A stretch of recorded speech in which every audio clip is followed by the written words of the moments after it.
Hi guys, today I'm going to be doing a mental DPS guide.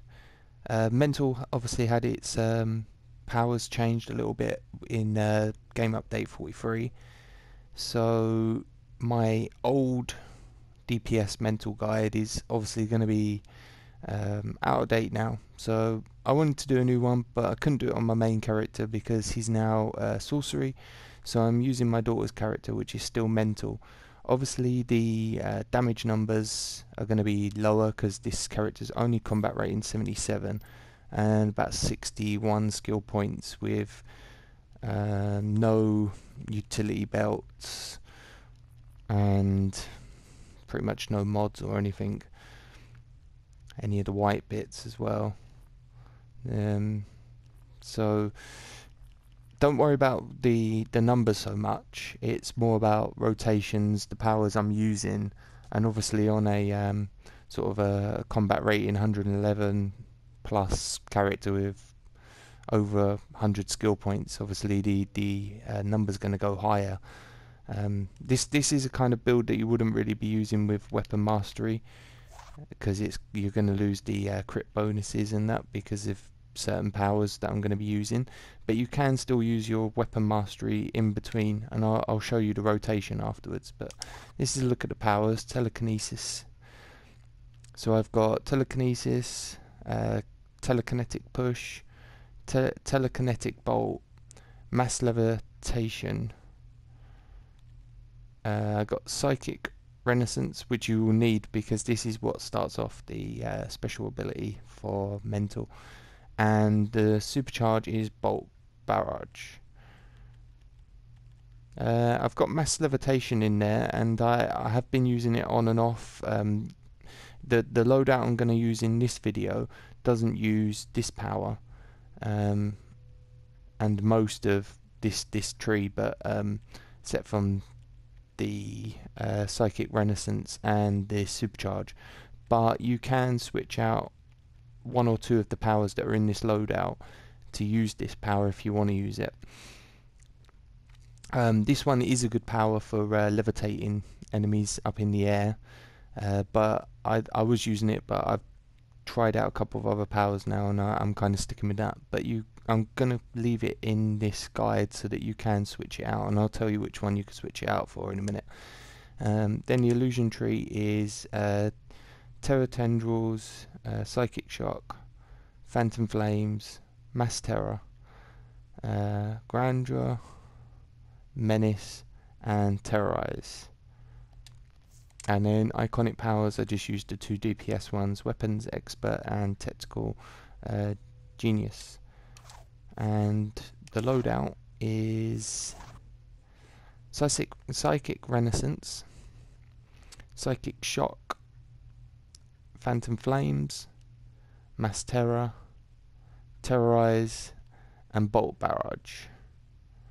So when I was just saying just now about the mass levitation, I was using all these powers here except from psychic shock, and I was using mass levitation in its place.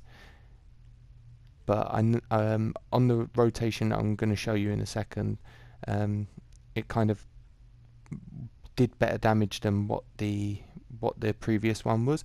But you could have mass terror if you wanted to swap that out for mass levitation.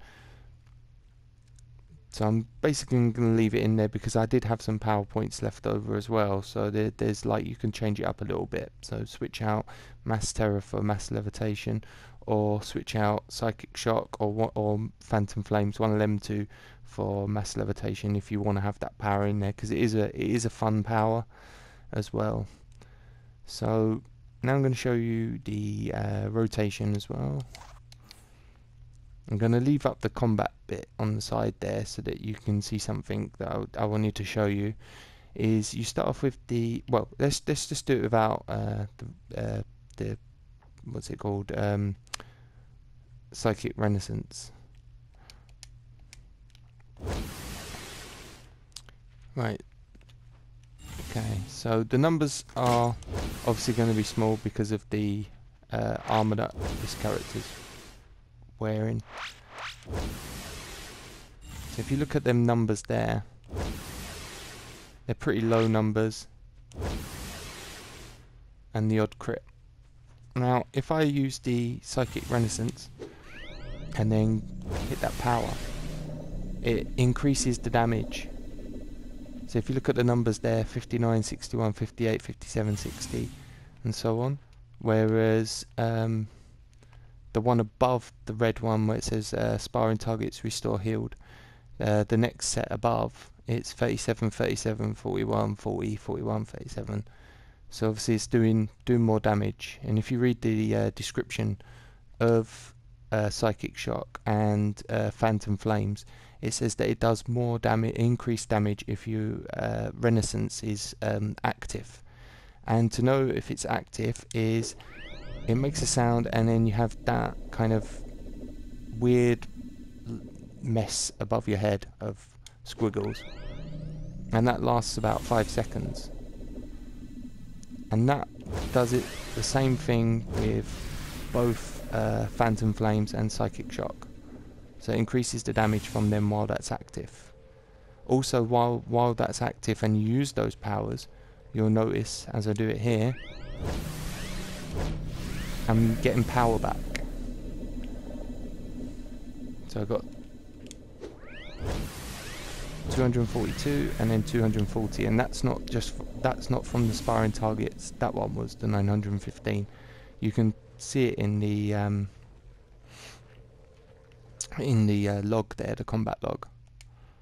So if I do that and that, it says at the bottom there, Stargirl's Psychic Shock healed Stargirl for 238 power. So now I'm going to show you the rotation that I use. So Psychic Renaissance. Oh, sorry, messed that up. So you've got about 5 seconds before it finishes. So into that, into the second, into the third, and then you can go back round, and you can even add in a weapon combo, weapon mastery combo. Even though you won't get the crit from it, the extra crit bonus. And Mass Terror there, which is the 4th power along on the bar, that one resets Renaissance, so you don't have to use the first power each time. But obviously if there's no enemies to fight and it's been more than 5 seconds, it will go back on itself. You can't use Mass Terror on its own without any enemies there for it to hit. So it's now active. Go into the first, second, Mass Terror to refresh it, then back into Shock, then Phantom Flames. Ooh, took too long. So you've only got 5 seconds, but you can just keep going round and round between them 3 powers if you wanted to, without using any combos. But you have got 5 seconds, so you can easily get in a quick combo before it runs out. You can see there.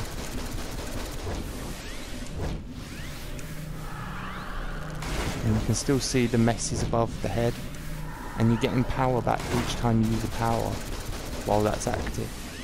And another thing that you can't see, because I'm not taking any damage, is you'd be getting healed as well for small amounts. I just did a solo instance, and I was getting healed for ticks of about in the top 30s to early 40s. So I'm still using the same Psychic Renaissance that I used at the very beginning, and I've just kept it going. Mass Terror just refreshes it. A bit like what nature's pheromones do. It just keeps renewing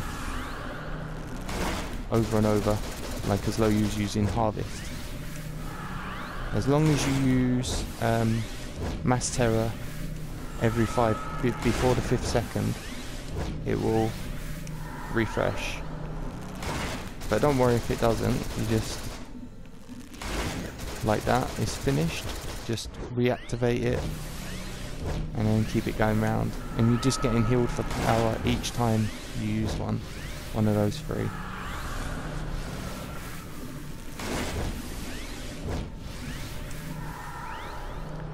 So that's that powers. That's the first 4 powers. My 5th power on there is terrorize, and the reason for that is it's one of those kind of powers that if the enemy that the target that you're hitting is under a certain amount of health, then it does more damage to that target. So if you read there, towards the bottom of that first paragraph, if the target is below 35% health, the attack deals extra damage. It also inflicts terror to make enemies vulnerable to terrified power interactions, which a couple of these, like the psychic shock and phantom flames, does increase damage if they're terrified. But it doesn't really matter because you've got Renaissance now, and it does increase damage if Renaissance is active, which is pretty easy. You only have to really activate it before each fight, and you should be able to keep it up by using Mass Terror. So yeah, terrorize is your kind of power that you'd probably use. You go into like a fight or some like a boss or whatever, or a group of ads if you wanted, but probably better with bosses, and just be doing your rotation of powers and combos and all that. And then when the target's down to, you can see the health bars there. When it's not going to happen with these sparring targets though, but when the health's down, you can just hit that and it will do increased damage. It will still do quite a lot of damage even if their health's not below 35%. You can still use it, but it just means that the amount of damage that you'll do is increased if their health bar is below 35%. And yeah, so that's the 5 main powers. And then I've got a supercharge, which you don't have to use if you don't want to have a supercharge. Maybe swap it out for another power. But I like having the supercharges there. And this is Bolt Barrage, which is a 50% one, and it fires out all these little projectiles, which obviously ain't going to do a lot of damage because I'm, like, again, low combat rating. But it's a nice supercharge. It does quite a lot of damage, and especially if there's quite a lot of like a boss with quite a lot of ads, it's probably best to use it then, because you're going to hit quite a few targets with those. But probably the first 4 powers on the bar are going to be your main powers, and then the 5th one for boss fights and maybe sub bosses and that. I've got quite a lot of health and they're below 35%. You're probably going to hit that quite a few times, like in between maybe your combos. Instead of doing the weapon combo, you could maybe do, when the health's low, that into that, into that, into that, and then into terrorize, and then back through the powers again. And you'll be getting power back each time anyway. You won't get it from terrorize, but you'll get it from the 3 other powers. But that will be enough power to keep it going on its own. So yeah, I'm not using any weapon combos. I'm getting the odd power back from the sparring targets, but imagine that's the controller power, so you're not even needing to worry too much. You don't need to worry about power at all. So that's it, guys. That's my newest mental DPS guide. I don't know if it's the best one out there. I haven't really been looking at other people's guides, so I don't really know. But this is the one I'm having the most fun with, and yeah. So maybe give it a try and let me know in the comments below. Thanks for watching, guys. Bye.